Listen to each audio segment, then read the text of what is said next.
Assalamualaikum warahmatullahi wabarakatuh.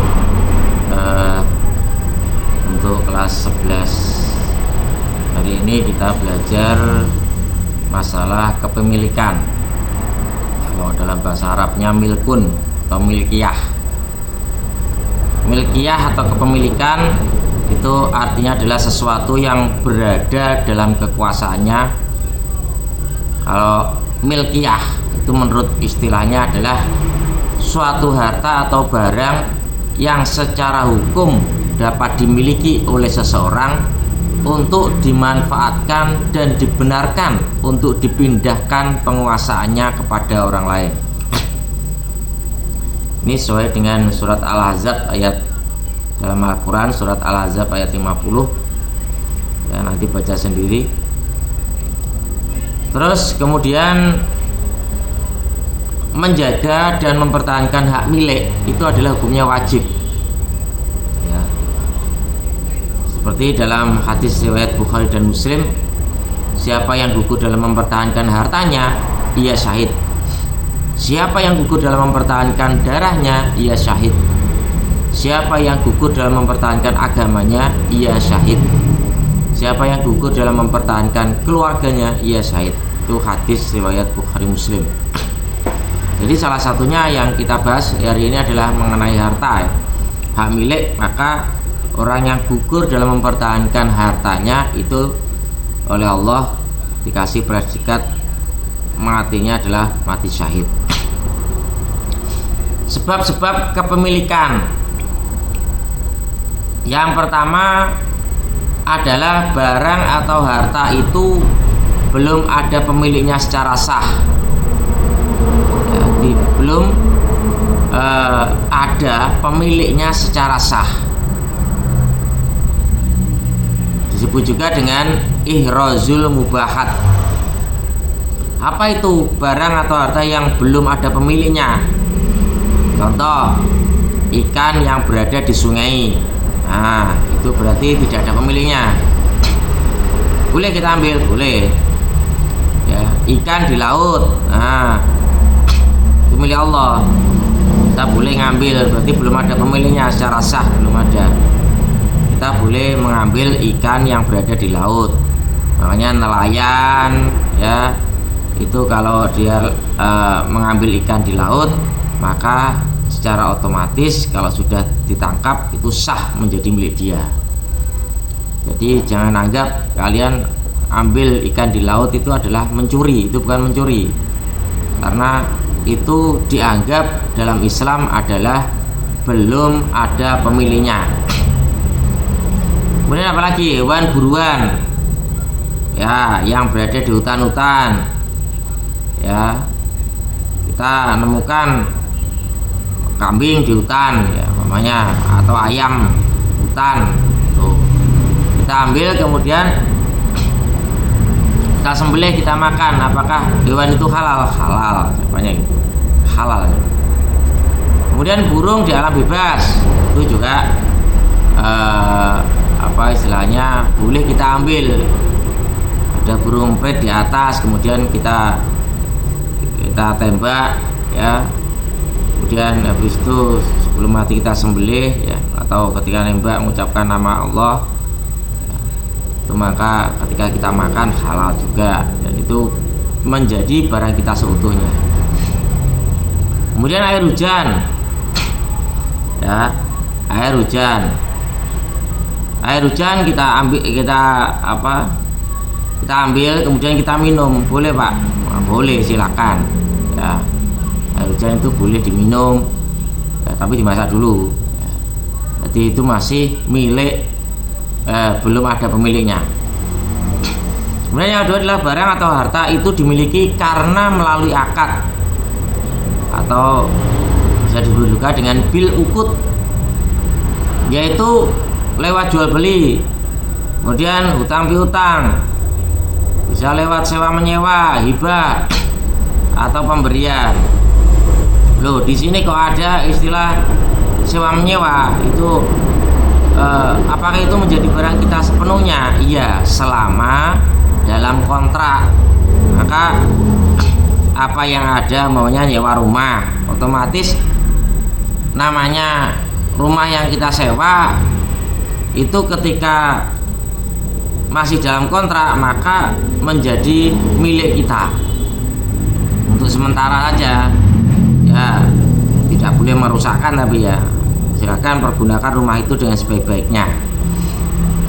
Nah, lewat jual beli ya jelas, kalau lewat jual beli. Utang, piutang itu juga sama, kita utang pada orang lain, aku nyilih duitmu, saya pinjam uang kamu 1.000, 10.000, kemudian 10.000 itu mau kamu belikan jajan atau kamu belikan apa istilahnya barang ya, minuman, terserah, karena kita sudah utang tapi wajib mengembalikan. Nah, seperti itu barang atau harta dimiliki karena melalui akad.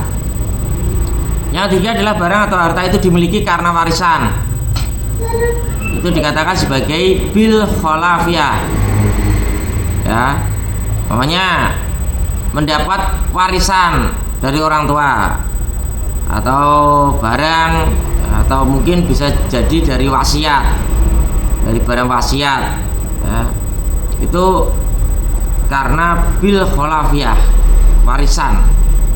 Ini karena warisan, maka dari itu maka mendapatkan harta seperti ini ya, ini yosah, bisa kita miliki ya secara penuh.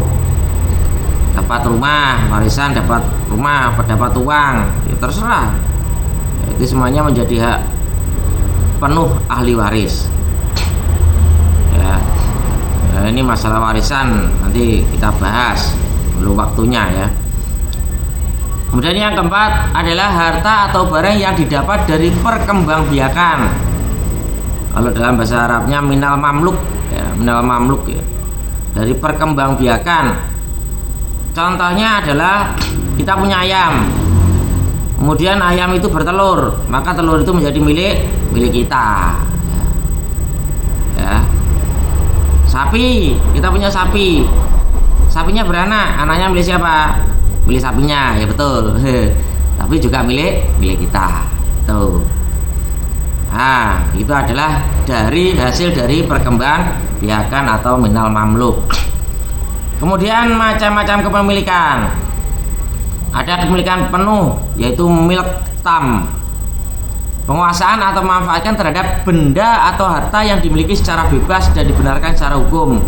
Terserah, namanya penuh, bebas, mau diapakan benda itu ya, banting-banting tapi ya jangan, itu dosa itu.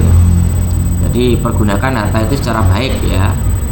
Nah, untuk apa? Dimanfaatkan. Nah, kemudian ada yang kedua adalah kepemilikan materi, kepemilikan seseorang terhadap benda atau barang terbatas karena penguasaan materinya saja. Jadi hanya terbatas, kita nggak boleh sampai merusak, kita hanya memiliki untuk satu tok ya, tidak boleh sampai merusaknya kemudian menguasai semuanya, tidak boleh, karena terbatas, karena malah berdasarkan, kadang salah satunya berdasarkan perjanjian atau apa, terserah, setelah itu dikembalikan. Nah, kemudian yang ketiga adalah kepemilikan manfaat, kepemilikan seorang terhadap benda atau barang terbatas pada manfaatnya saja ya, berarti hanya manfaatnya saja. Yang tadi materinya saja, yang sekarang adalah manfaatnya saja, tidak dibenarkan secara hukum untuk menguasai harta itu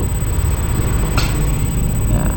Berarti ini istilahnya kayak orang nyewa itu ya, nyewa traktor ya. Berarti kalau pemilikan manfaat, maka yang diambil manfaat dari traktornya, merusakkan traktornya tidak boleh, itu bukan milik kamu, milik orang yang punya. Kamu hanya memanfaatkan traktor itu untuk menggarap sawah, itu boleh. Nah, kalau punya materi tadi juga begitu, berarti yang punya materi ini siapa? Ya, berarti ya yang punya traktor ya.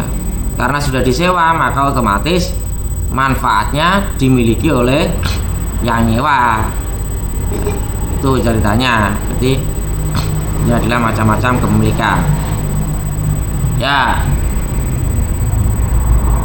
Itu yang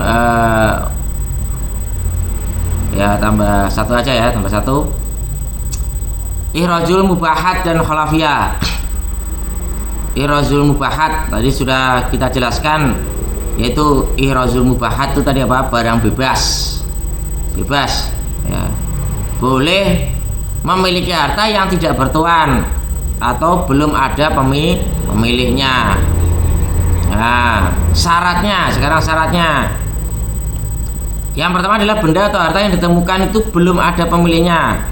Meskipun bebas, namanya burung yang terbang sudah ada namanya ya, sudah dikasih cincin, kemudian ada namanya, yang punya ada sebagainya, ya kita harus kembalikan. Itu barang-barang, bukan barang milik kita, meskipun itu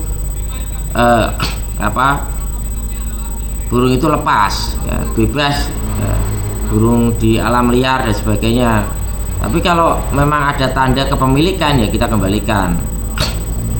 Yang kedua adalah benda atau harta yang ditemukan itu memang dimasukkan untuk dimiliki ya.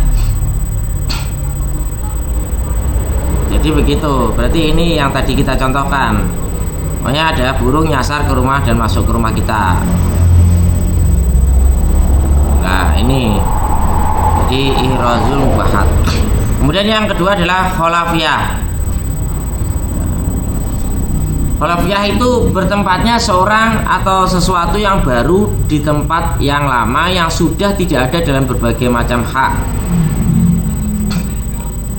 ya. Khalafiyah sahsun an sahsin, seorang terhadap seseorang. Khalafiyah sayun an sayin, sesuatu terhadap sesuatu. Nah, apa itu? Nah, sekarang khalafiyah sahsun an sahsin, kepemilikan suatu harta atau dari harta yang ditinggalkan oleh pewarisnya, sebatas memiliki harta, bukan mewarisi hutang si pewaris. Jadi di sini masalah dunia perwarisan ya, yang dikasih oleh orang yang sudah meninggal ya, ditinggalkan oleh pewarisnya.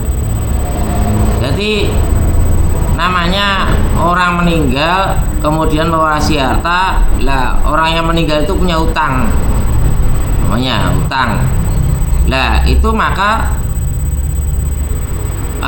hutang itu tidak diwariskan. Mati ya wis mati, kok tidak diwariskan ya, ini namanya khalafiyah sahsun an sahsin. Kemudian yang kedua adalah